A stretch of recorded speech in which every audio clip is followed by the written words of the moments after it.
everyone, welcome into the American Digital Network studio. Hope you're having a great start to your week. Thanks for tuning in to an all-new episode of Mondays with Mike. I'm Haley Outen, and we're now joined here in the studio via Skype by basketball analyst Mike O'Donnell. Mike, great to see you as always. Looking back to last week, Wichita State was able to get back on track with two big wins over UCF and Tulsa. How important was it for the Shockers to go 2-0 last week? Yeah, well, they went 0-2 the previous week, and the Shocker faithful were nervous. They weren't sure how to really handle that situation, but back on track with two convincing wins over UCF and Tulsa. First item of note in their win over UCF, it was back to basics. Tough physical post play led by Shaq Morris, who finished with 19 gritty points and 6 boards. Rashad Kelly and Daryl Willis Jr. chipping in with a combined 19 rebounds. And the play-angry defense seemed to be in full effect. The Shockers held the Knights to under 37% shooting from the field and just 28% from the three-point line. When they're dialed in, this Shockers defense is nothing short of stifling. And then in their win versus Tulsa, it was the Austin Reaves show. Reaves was simply unconscious.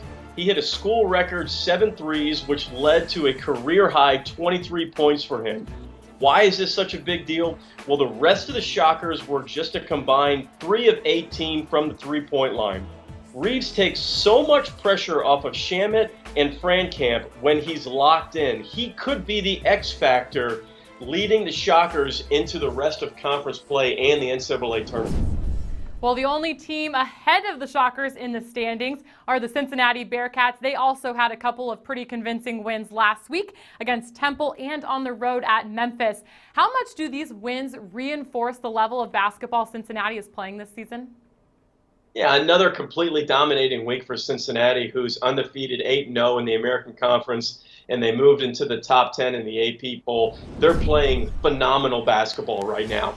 Last week, they blew out Temple at home and withstood a late run by the Memphis Tigers to hold on to a 62-48 win at the FedEx Forum. It was a hard-fought win for the Bearcats. After a rally by Memphis in the second half, sharpshooter Trevor Moore nailed a huge dagger three-pointer that completely took the life out of the hostile Memphis crowd. That three by Moore jump-started a 15-2 run by the Bearcats that essentially iced the game. That was that tough, hard-fought win. That's the beauty of Cincinnati. They can win by scoring over 80, and they can win in the 60s as well. That's what makes them such a tough team. Mike, what has the winning formula been for Cincinnati this season? Well, when you talk about winning formulas for great teams, for me, it's usually 4 things that come into play. Leadership is number 1. You have Coach Cronin at the helm. We know that Coach Cronin has led Cincinnati to 7 straight NCAA tournament games. He's one of the best coaches in the country, period. Then you combine seniors Gary Clark, Kyle Washington, and juniors Jacob Evans and Kane Broome, and you have this upperclassmen leadership group that has played in NCAA tournament games. They've played in American Conference Championship games. They know how to win and win as a team. The second thing is they have a defensive identity. It's tough, relentless. It's a physical style defense that's led to the number 2 scoring defense in the nation. They hold teams to under 57 points. The third reason, they have shot makers this year. Evans, Clark, Washington all have the ability to give you 20 a night. Not many teams in the country can say that. And they can win ugly. And I'm not calling the Bearcats unattractive. It's actually the opposite.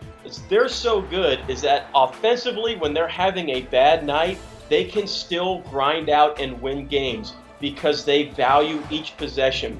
They have the lowest turnover margin in the conference, and they are the best defensive rebounding team in the conference. Those 4 things, I think, are key, not just to Cincinnati's success in the American Conference and the American Conference tournament, but they have the skill, they have the depth, and they have the ability for a deep run in the NCAA tournament.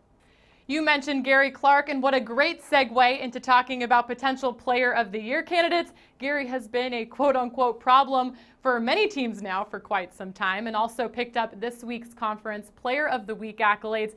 Mike, why does Gary continue to make a case for this top honor come the end of the season, week in and week out? Well, you don't earn the nickname the problem for being soft, I can tell you that, first of all. And he is a problem for opposing teams. Gary Clark is one of the best power forwards in the country, and he is one of my top 5 favorite players in college basketball.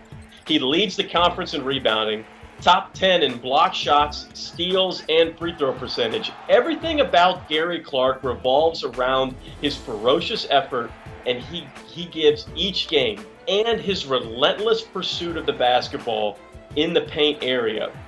And in their win over Temple last week, Clark became the 5th player in Cincinnati Bearcat basketball history to reach 1,000 points and 1,000 rebounds for his career. Just a tremendous accomplishment.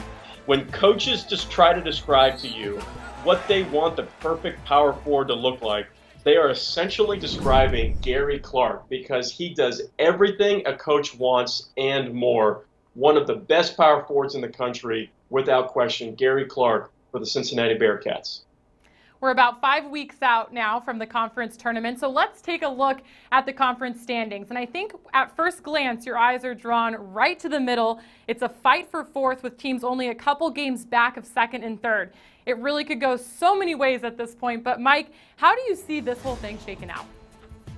Yeah, so you have Cincinnati at 1, Wichita State at 2, Houston at 3, who the Cougars are playing really, really good basketball as of late. And SMU is 1 game ahead, sitting in 4th place, and I think they'll be there for a little while. But then when you look at the middle of the pack, there's a 3-way tie for 5th place between UCF, Memphis, and UConn, with Tulsa sitting in 6th place. Okay, how do we make sense out of a 3-way tie of 5th place moving forward? To me, in conference play, especially when you're talking that middle of the pack and with the fight for 5th place and even who's going to challenge SMU for 4th place, you have to look at what teams do well on the road, because anytime you can steal a game on the road in conference play, it is icing on the cake. Memphis is 1-4 on the road. UConn is 1-5 on the road. UCF is 4-3. I really think UCF's ability to steal games on the road will solidify them in the 5th place, maybe even push to 4th place in conference, if they can figure out how to play without Taco Fall, who's done for the season with an injury. If UCF can figure that out, I think they can establish themselves as one of the top 5 teams in the American Conference. Well, each week these conference matchups are getting more and more important. Mike, what games do you have circled on your calendar this week? 2 big games on Wednesday. The first one, Houston at Cincinnati. It's the first time that these 2 teams are matched up. Cincinnati number 1 in the conference. Houston sitting in 3rd place in the conference. I'm really excited to see Rob Gray Jr. match up with Gary Clark. The first meeting of the year, I can't wait for that high-powered Houston offense taking on that stifling defense of Cincinnati. Also on Wednesday, UConn travels to Orlando to face the UCF Knights. The Knights and the Huskies do not get along. That first game at Storrs, Connecticut was really chippy. Neither team likes each other, and the Huskies came out with a 62-53 win. You can believe that that game will be physical, aggressive, and will be fun to watch. That's a great matchup. And then skip ahead a couple days to Sunday. Interesting matchup. The Temple Owls head to New Orleans to face the Tulane Green Wave.